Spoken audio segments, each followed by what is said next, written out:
तर हॅलो, इथं अंधार आहे म्हणून मी तुम्हाला दिसत नाही आहे, पण बघू शकता तुम्ही मी चूल पेटवलेली आहे.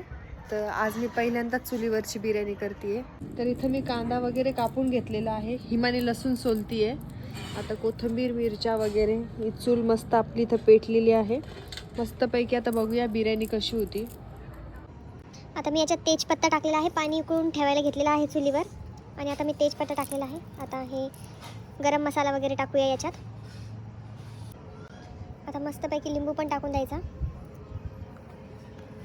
आणि थोडा पुदिना टाकायचा, म्हणजे सुगंध मस्तपैकी छान वगैरे येईल. आता याच्यात आपल्याला पाणी उकळून याच्यात तांदूळ टाकून द्यायचे.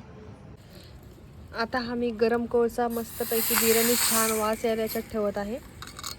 याच्यात आपण घरचं असली तूप टाकूया.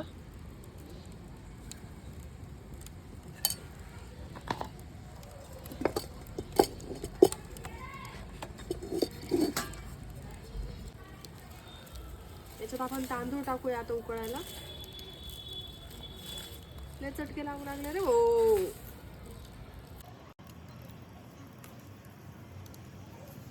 थोडेसे उकळून घ्यायचे आपल्याला तांदूळ, कारण की बिर्याणीत मग खूप शिजून गेले तर चिकन चिकन होतो.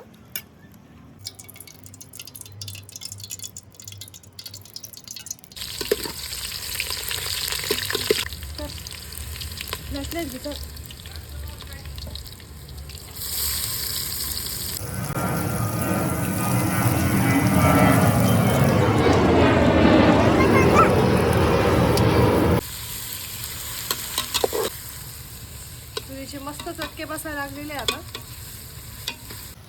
आपण पुदिना आणि कोथिंबीर आता दोन्ही सोबत टाकून देऊया.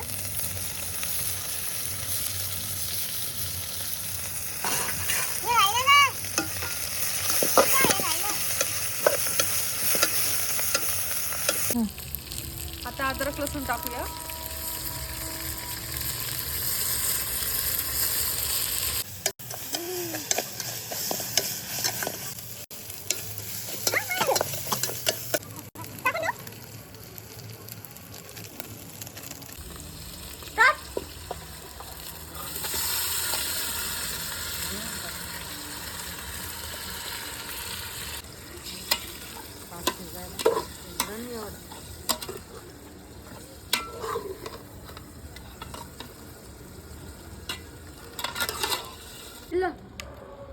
बस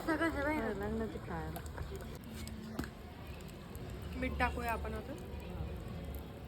पहिले दह्यात भिजवताना टाकलं होतं, पण मग आता त्याच्यात परत कमी पडलं. आपण आता हे चिकन लेयर द्यायला थोडंसं बाजूला काढून घेऊया.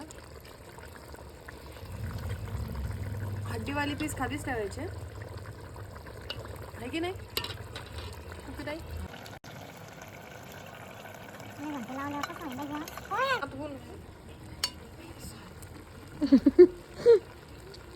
आता आपण ही एक लेयर टाकून देऊया.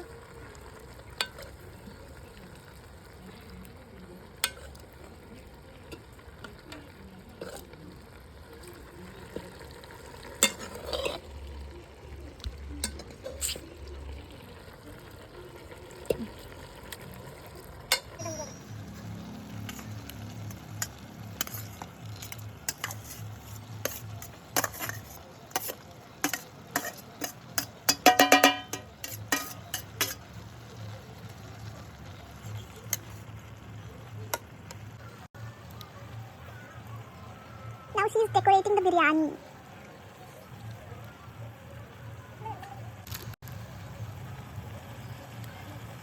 हे तुम्ही पॉइझन टाकताय त्याच्यात? हो.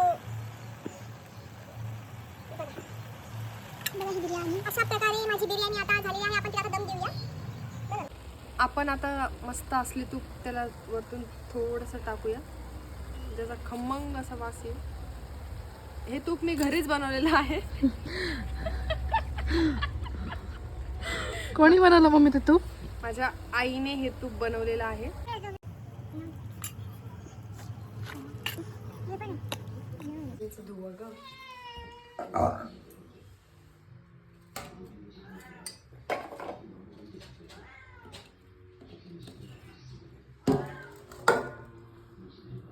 वाव.